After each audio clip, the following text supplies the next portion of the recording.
What's going on, guys? My name's Matt and this is my shed. In this video I'm going to give you a walk around in the shed, how I built it, what's in it, and yeah, future plans for it. Just a little storage cabinet. So I just put all my cans and like motorcycle oil, spark plugs, pop rivets and all sorts of stuff just go in there, special tools and just random R1 parts. Here I've got my little sandblasting cabinet. So yeah, I built this shed, was it the start of 2021 I got it. Cost $3,800. Its basic measurements are it's 3.6 wide and it's 5.5 long and it's 3 meters tall.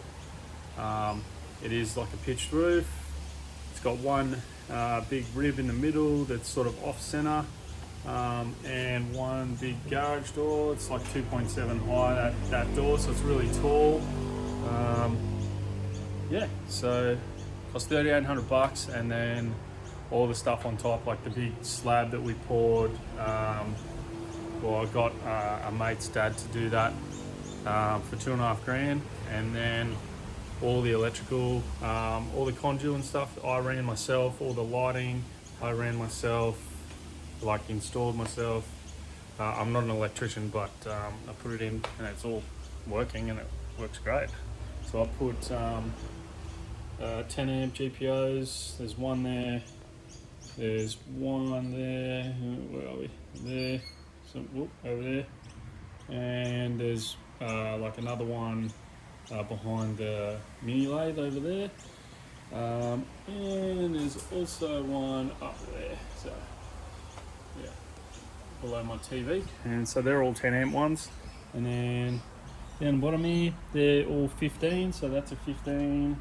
And behind the MIG welder over there, that's another 15, just for the welders themselves. Also built a mezzanine that you can see. It's just for storage. It looks like junk at the moment because there's a bunch of stuff up there that I'm going to end up selling and whatnot. It's like spare parts and stuff for previous builds and whatever. So yeah, built a mezzanine level up there. It stores, like you can see, all my race tires. There's like all these boxes are like electrical box, like plumbing and all that sort of stuff. So we're gonna get like matching boxes so it all looks neat up there, and possibly even put a screen. I don't know. There's 2 boxes there with the yellow lids. That's my next project, which is going to be a 1971 Suzuki T250, which I got for a case of beer. So it's a basket case. So it's all in boxes. It's completely apart. The engine's actually in there. So that's going to be exciting. Yeah, what else can we talk about? So we've got three phase power at my house, so it makes sense for me to run that from the main box up the front of the house to a sub board down here. So that's my little sub board. Like I said, I'm not an electrician, so I got a mate to actually dig the cable in and run it in and then wire up this box. So yeah, you got GPIO, 10 amp GPIO, 15 amp GPIO, the fans on that circuit, and they're just the 2 GPIOs for the welders and whatnot.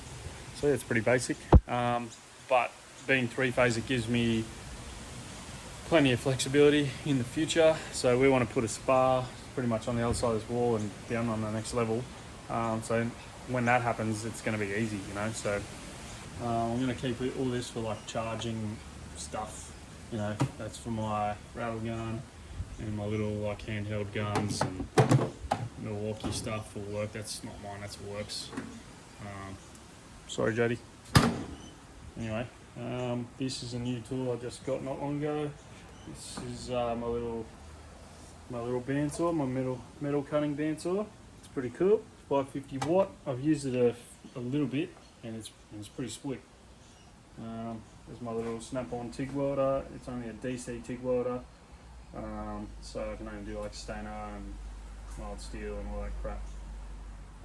In the future, I will be getting get an AC/DC TIG, so I can do aluminium if I want to. This stealth drive compressor here, it's like stupidly quiet, I love it. Put these filters on it that it comes with, and it's ridiculous, like it's unreal. As you can see, I got a little Chinese mini lathe, and that does all the basic small things that I need to do. This thing is great for it. I don't know, I've machined spacers for my little swing arm for the Cafe Racer. I've made, like, what have I made? Like little blanking plates and I don't know, heaps of stuff. So for the money, I mean, it was like $600 or something, I think, this thing. But it's actually really good. Like it does the job anyway. I'm sure, you know, I don't know. If you're gonna go to the next tier, you're spending a few grand easy for a not much bigger machine. But anyway, whatever. All right, so time to talk about upgrades. What I'm gonna do to this place. I've got a couple of things I want to do. I think I mentioned it, but I want to put doors on the front of that. I'm saying arm like a lot. Don't say arm. So I'm going to put doors on the front of this bench, and I'm going to enclose it on the side too, next to the welder. Just makes it look a lot cleaner, like it's like that out of sight, out of mind sort of thing, you know. As well as that, this top will be replaced with proper steel that I can weld on. Either that, or I'm going to buy a weld table, like a proper weld table, and just have that sort of floating around, you know, just in the middle on caster wheels or whatever, just so I can drag the little Tiggy out and do little projects sort of in the middle. I'm going to build a stand for my bench grinder. So I'm going to build a stand for that, and that's going to go over there pretty much next to the toolbox, and it should look pretty cool. As well as that, I've got to do, I'll go outside, hopefully it's not too windy. As well as that, get up here. I'm going to put a awning on the front of the shed there, so it's going to come out, it's pretty much going to come to the edge of that slab, and I'm just going to make uprights, like I'm just going to make some uprights out of whatever, like bunning stuff, and secure a few sheets just to give the front of it an awning and just a bit more undercover, because oh my god, it's getting windy. This part here gets really trashed when it's raining, and like mud sits on it and all sorts of stuff. So yeah, full disclosure, this does not look like this normally. It looks really gross. We just re-turfed all this as well. Oh my god. So yeah, it looks sick at the moment. This. That's a bit better. It's a bit more quiet now. So yeah, that's pretty much my shed. I don't know, like I said, it was $3,800, but to be honest, all up, I reckon with all the extra stuff, like say the compressor and, you know, I don't know, even that welding trolley, like that was like $70. So like all up, I'd say with the upgrades and fitting it out and buying it and everything like that, I'd say it'd be close to around 12 grand.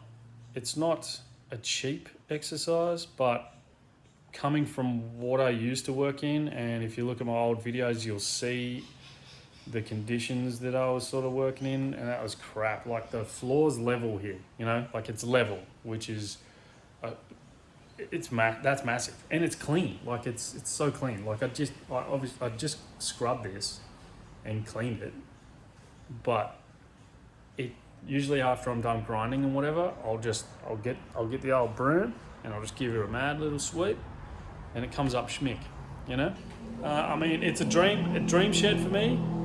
It's not like, it's a dream shed for this size property that I have at the moment and what I could fit.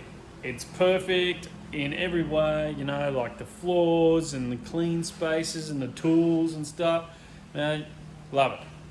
I love it. Coming from what I was to what I'm in now, like I've got a TV, mate, is what I'm saying. You know?